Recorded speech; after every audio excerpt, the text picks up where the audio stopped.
तहरीक इंसाफ ने वफाक में इत्तेहादी हुकूमत को गिराने के लिए पहले कौमी असेंबली से इस्तीफे दिए, फिर उन्हें कबूल कराने के लिए अदालत से रुजू किया, फिर जब इस्तीफे कबूल हो गए तो उन्हें कबूल ना करने के लिए अदालत से रुजू किया और फिर अपनी पंजाब और खैबर पख्तूनख्वा की असेंबलियाँ तहलील कर दी। इस पूरे अमल के बाद मुल्क में एक सियासी और आइनी बहरान पैदा हुआ जो अब तक जारी है, मगर अब अचानक तहरीक इंसाफ इमरान खान की हिदायत पर पंजाब और खैबर पख्तूनख्वा की असेंबलियों को बहाल करने के लिए कानूनी ऑप्शंस ढूंढ रही है।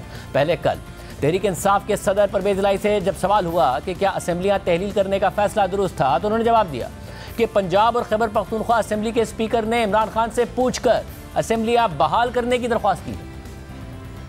अब हालात देख के आपको लगता है कि फैसला इमरान खान साहब से बात हुई कि ये फैसला आपने दुरुस्त किया? नहीं, मेरी इस हवाले से नहीं बात हुई, लेकिन आप देखें ना जो वाक़यात जिस तरफ जा रहे हैं, हमारे स्पीकर खैबर पख्तूनख्वा असेंबली के, स्पीकर पंजाब असेंबली के सब्तैन खान साहब, इन्होंने खुद खान साहब से पूछ के अप्लाई किया है कि असेंबली को बहाल करें। और आज ही जियो न्यूज़ लाहौर के ब्यूरो चीफ रईस अंसारी की खबर सामने आई है कि इमरान खान की हिदायत पर दोनों असेंबलियों के स्पीकर्स ने एक दरख्वास्त तैयार कर ली है जिसमें दोनों सूबाई असेंबलियों को बहाल करने का मुतालबा किया गया है। मगर इस दरख्वास्त को दायर करने से पहले दोनों सूबों में इलेक्शन के हवाले से सुप्रीम कोर्ट के हतमी फैसले का इंतजार किया जा रहा है। जबकि तहरीक इंसाफ के रहनुमा और स्पीकर पंजाब असेंबली सब्तैन खान ने जियो न्यूज़ लाहौर के ब्यूरो चीफ रईस अंसारी से बात करते हुए कहा कि पंजाब और खैबर पख्तूनख्वा में इलेक्शन होने की सूरत में पटिशन दायर नहीं की जाएगी। एक ही दिन इलेक्शन कुछ माह बाद कराने का फैसला आया तो पटिशन दायर की जाएगी। इलेक्शन कुछ माह बाद हो तो निगरान हुकूमत रहने का कोई कानूनी जवाज़ नहीं है। अवाम के मुंतखब करदा नुमाइंदे ही हुकूमत करने का इख्तियार रखते हैं। पटिशन मेरी और स्पीकर खैबर पख्तूनख्वा मुश्ताक गनी की जानिब से तैयार की गई है। अब दिलचस्प बात यह है कि खुद तहरीक इंसाफ के सदर परवेज इलाही असेंबलियों की बहाली की बात कर रहे हैं। खुद तहरीक इंसाफ के रहनुमा और पंजाब असेंबली के स्पीकर सब्तैन खान जियो न्यूज़ लाहौर के ब्यूरो चीफ रईस अंसारी को बता रहे हैं कि अगर कुछ माह बाद इलेक्शन का फैसला आया तो मैंने और स्पीकर खैबर पख्तूनख्वा असेंबली मुश्ताक गनी ने असेंबलियां बहाल करने के लिए पटिशन तैयार कर ली है। और फवाद चौधरी बजाय इन तीनों शख्सियात से पूछते कि यह सब किस कानून के तहत होगा, वो हमेशा की तरह मीडिया पर बरस पड़े हैं। अब से कुछ देर पहले उन्होंने ट्वीट किया और मौका अख्तियार किया कि हमारे मीडिया का यह हाल है कि सुबह से चल रहा है कि तहरीक इंसाफ के वुज़रा आला ने पटिशन दायर कर दी है कि सूबाई असेंबलियां बहाल कर दें। पूछें कि ये पटिशन्स कहाँ दाखिल हुई हैं, किसी को पता नहीं। किस कानून के तहत असेंबलियां बहाल हो सकती हैं, कोई पता नहीं। लेकिन मजाल है कि कोई मामूली तहकीक ही कर ले। पटिशन दायर करने की नहीं बल्कि पटिशन तैयार करने की बात हो रही है और ख़ुद तहरीक इंसाफ के रहनुमाओं की तरफ से ये बात हो रही है। बेहतर होता कि फवाद चौधरी खुद तहकीक करके अपने पार्टी सदर परवेज इलाही, अपने party speaker Punjab assembly Sibtain Khan और स्पीकर खैबर पख्तूनख्वा असेंबली मुश्ताक गनी से पूछ लेते कि उन्होंने किस कानून के तहत इमरान खान के कहने पर ये दरख्वास्तें तैयार की हैं।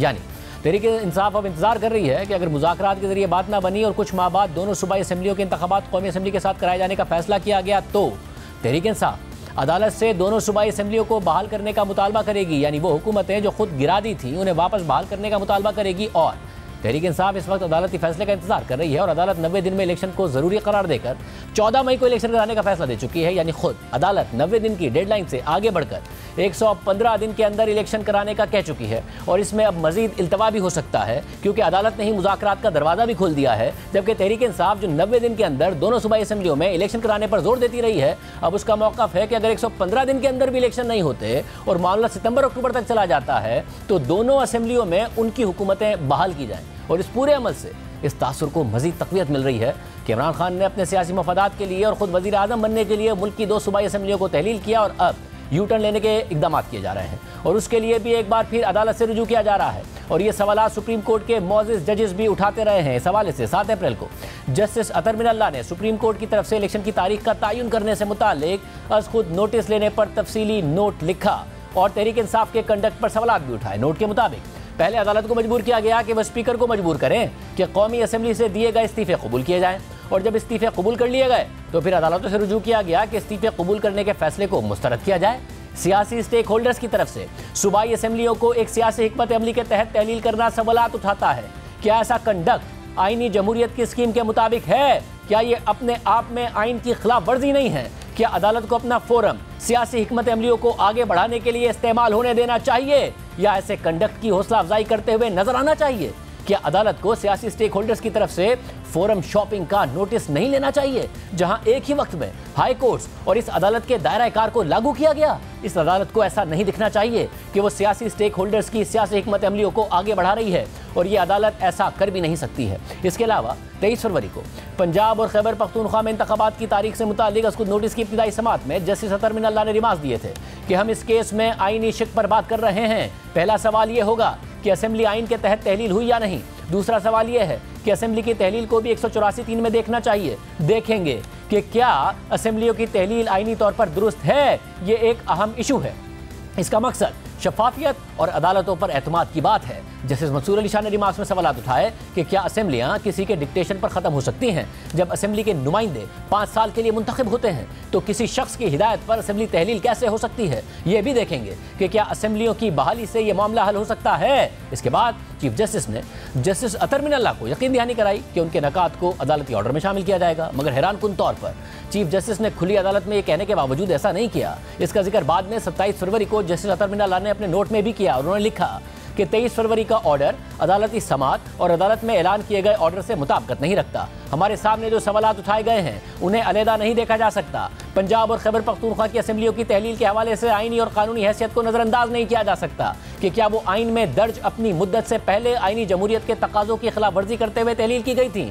क्या सूबाई असेंबलियां जमहूरियत के आईनी उसूलों को रोंद कर तोड़ी गईं? असेंबलियां तोड़ने की कानूनी हैसियत पर सवालात बुनियादी हुकूक की संगीन खिलाफ वर्जी से मुताल्लिक हैं। हमारे सामने आने वाला मामला पहले ही एक सूबाई आईनी अदालत के सामने मौजूद है। इस मामले का सुप्रीम कोर्ट आना अभी कबल अज़ वक्त है।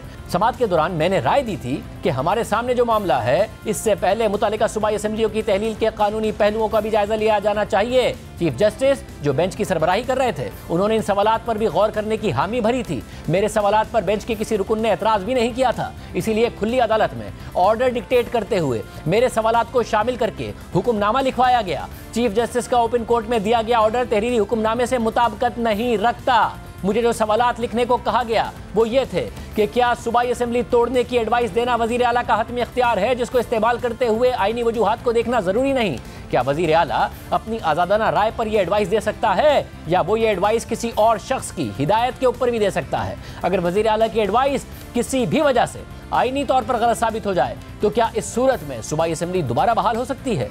यानी सुप्रीम कोर्ट में इस वक्त इंतखाबात से मुतालिक जो केस चल रहा है उसकी इब्तिदाई कार्रवाइयों के दौरान कुछ जजेस वाजे कर चुके थे कि असेंबलियां तहलील करने के कानूनी पहलुओं को देखा जाएगा, और अब तहरीक इंसाफ खुद भी असेंबलियों की बहाली के कानूनी ऑप्शंस पर गौर कर रही है, जिससे वाजे होता है कि मामला जो भी हो, मगर सूबाई असेंबलियां किसी भी जमहूरी उसूल के तहत तहलील नहीं की गई थीं, बल्कि वज़ीर आला और अक्सरियती अराकीन असेंबली की मंशा के खिलाफ तहलील की गई थी, क्योंकि खुद परवेज़ इलाही कह चुके हैं कि 99% अराकीन असेंबली तहलील के खिलाफ थे, और ना ही असेंबलियाँ इस वजह से तहलील की गई थी कि परवेज़ इलाही के पास अक्सरियत नहीं थी, बल्कि उनका मकसद अपने सियासी मफादात हासिल करना था। और ख़ुद इमरान खान दावा कर चुके हैं कि उन्होंने जनरल बाजवा के कहने पर असेंबलियाँ तहलील की। अब मुज़ाकरात के ज़रिए हल निकलेगा या असेंबलियाँ बहाल होंगी, बात करेंगे ब्रेक के बाद।